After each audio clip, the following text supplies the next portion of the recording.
The deck I'm going to show you today is going to have your opponent squealing for mercy. No, that's real bad. Hey, Nick from 9Card TCG, and today we're going to be looking over a deck profile for Oinkologne EX, a brand new card from Scarlet and Violet.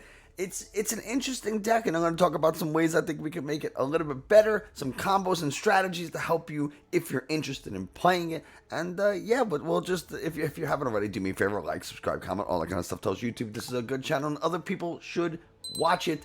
We're going to go ahead and get straight into the deck profile because I'm not gonna lie, it's that time of year when my studio gets to be 100 degrees and I'm sweating in every video, so we're gonna try and make this a little quicker.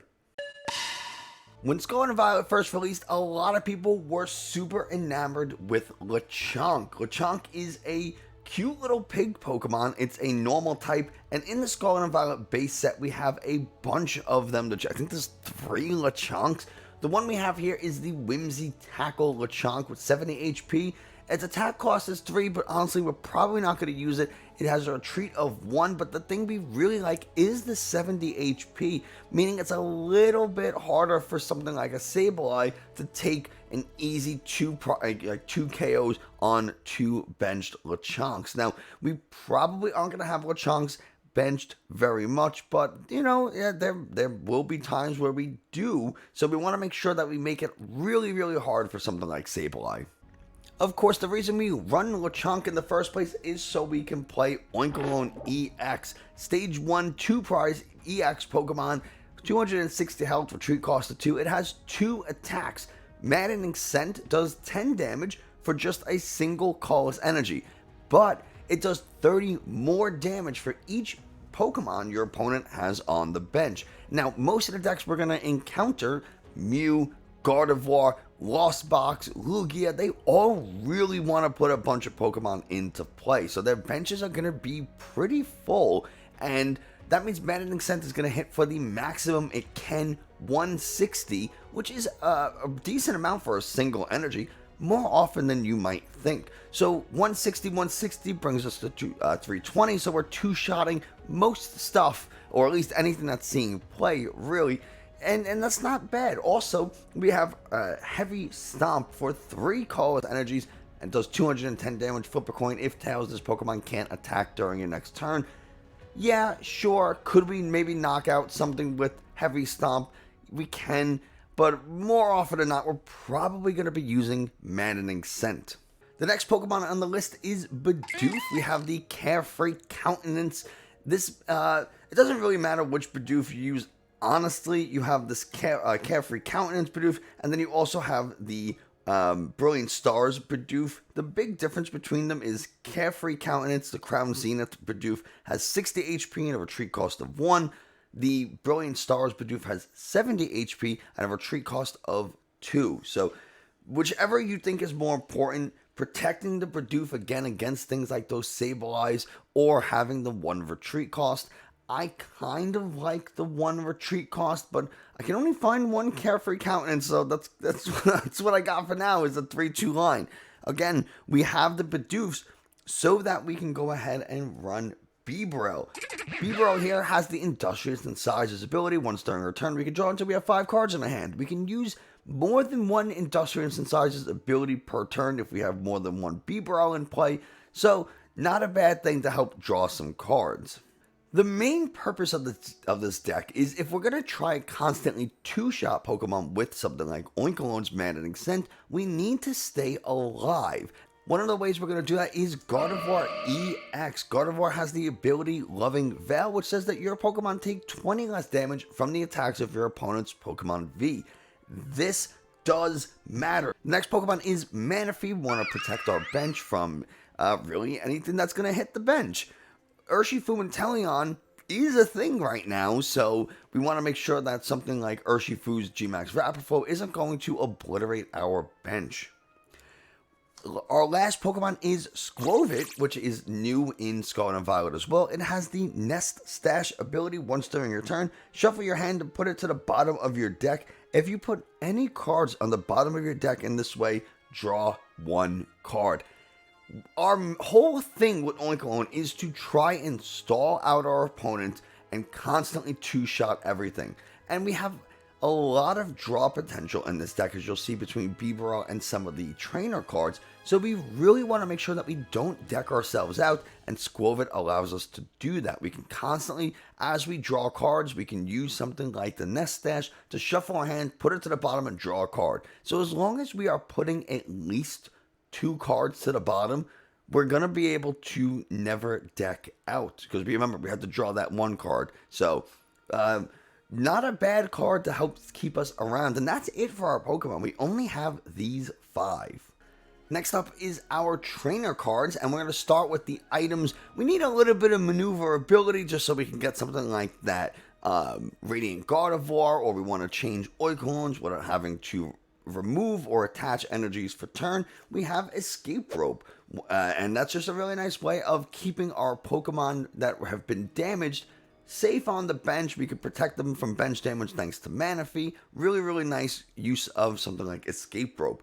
We also have a copy of Pal Pad, so we can go ahead and get supporters back. There are a couple of supporters we're going to want to get back, and we'll talk about those when we get there. We have 3 copies of Nest Ball, which is going to let us search our deck for a basic Pokemon and put it from our deck onto the bench. Do keep in mind that we cannot play Nest Ball if we have a full bench. However, we don't have any Pokemon that have abilities that trigger from when we play it from our hand to the bench, like Lumineon V. So we can play Nest Ball whenever we want, as long as we have a bench spot open. Really, really nice. We don't have to worry too much. We also have 3 copies of Level Ball. This lets us search a deck for a Pokemon with 90 HP or less. That's a fair amount of our Pokemon. That's going to be our Lechonks. It's going to be our Bidoofs, our Manaphy, our Skwovet. Pretty much anything that's not an evolution Pokemon, we're going to be able to go ahead and get with Level Ball. Speaking of those evolution Pokemon, we can go ahead and use Ultra Ball to go ahead and find any Pokemon that we want, but we do have to discard 2 cards from our hand in order to use Ultra Ball. Now this pairs super nicely with something like Bibero. We play the Ultra Ball, discard any 2 cards. Well, we just got 3 cards out of our hand, which means we're going to be drawing a minimum of 3 cards with Bibero, which is really, really nice. Oh, assuming we're starting with 5 cards in our hand, right? So it really depends, but it's a really cool way of thinning out the hand so we can go ahead and use Bibero's Industrious Incisors ability to draw the most amount of cards. For the early turns, or when we can't use Industrious Incisors, maybe we have to dig a little bit further than Industrious Incisors lets us, we have Trekking Shoes. Look at the top card of your deck. You may put that card into your hand. If you don't, discard that card and then draw 1 card. So let's say we really need to find an Ultra Ball or an Oinkologne. We can go ahead, play something like Trekking Shoes. We draw off the top of the deck Nest Ball. We say, well, we don't need Nest Ball. We need to find an Oinkologne or an Ultra Ball. We can go ahead and discard the Nest Ball and then draw a new card. Really cool way of just digging through the deck. One important thing to note is that if you play Trekking Shoes and you draw into a Trekking Shoes, you always take the Trekking Shoes because it allows you to see an extra 2 cards. Play the Trekking Shoes and you can see the next card of the deck, which is what you would have drawn off the first Trekking Shoes. And if you don't like it, you can go ahead and draw 1 more by discarding it off of the second Trekking Shoes. So if you Trekking Shoes into Trekking Shoes, always play it, always take it and play it, and you'll see an extra card. I've actually played against someone in a tournament where they went and played Trekking Shoes and drew into their other 3 Trekking Shoes consecutively, which was absolutely insane. And unfortunately, I don't think they hit what they needed. That was just very, very bad luck. Next up are the tool cards. And remember, tools are no longer items. So even though this choice belt says item at the top, it is technically wrong. It is a tool card only. And that was a rule change with Scarlet and Violet. So Choice Belt lets us go ahead and do an additional 30 damage to our opponent's active Pokemon V. Just a way to turn something like Heavy Stomp. It's going to let us hit 240, allow us to knock out, basic V Pokemon, for example. So Choice Belt, a decent inclusion to help us do a little bit of extra damage and fix some math.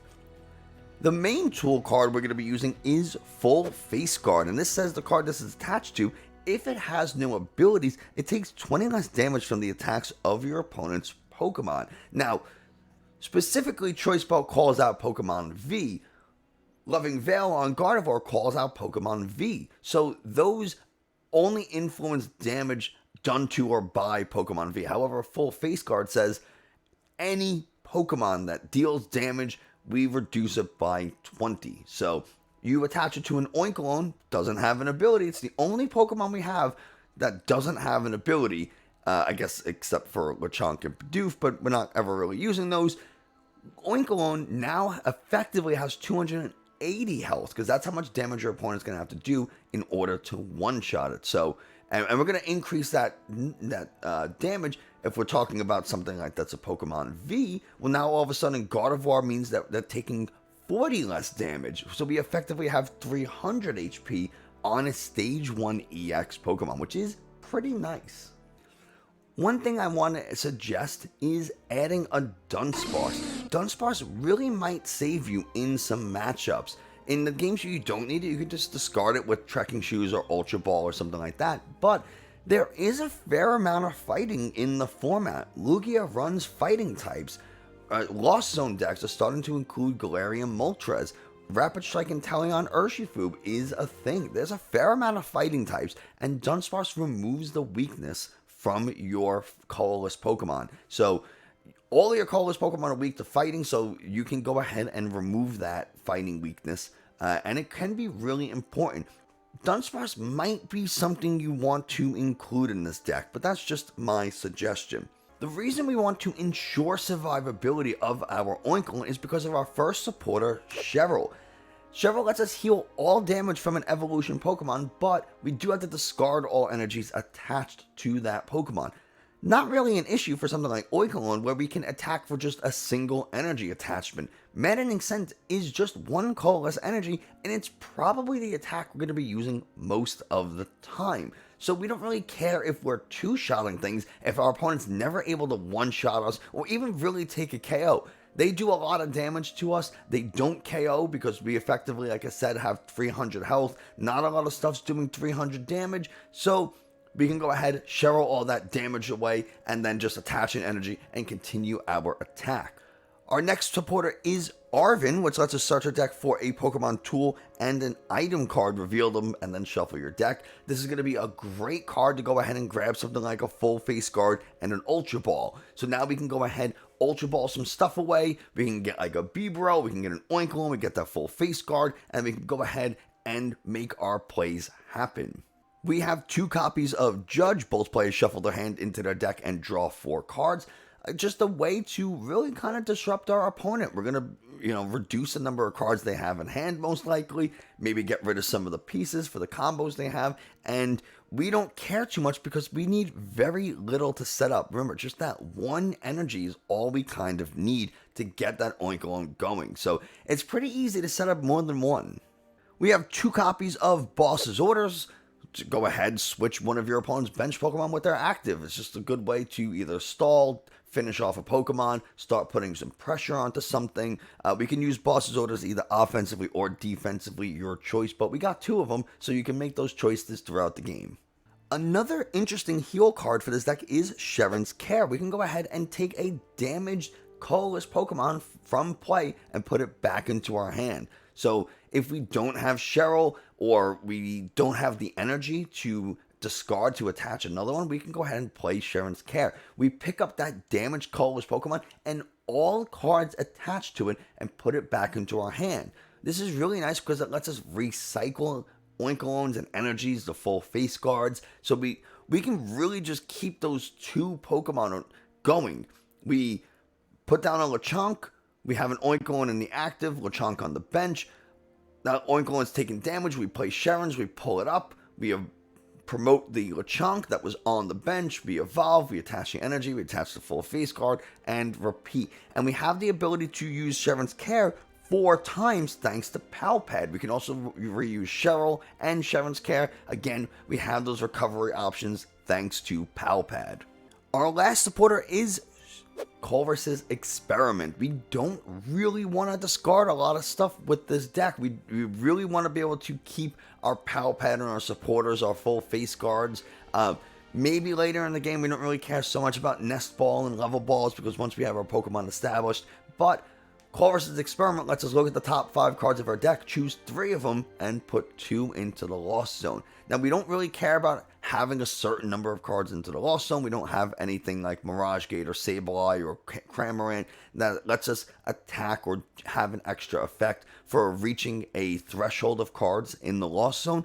But it's just a really, really good consistency piece and allows us to get rid of the fewest number of cards possible and still see a fair amount of cards in the process. So between something like Colress's, all of our Pokemon Search, our Trekking Shoes, our Bibro, we're going to be able to see a fair number of cards per turn.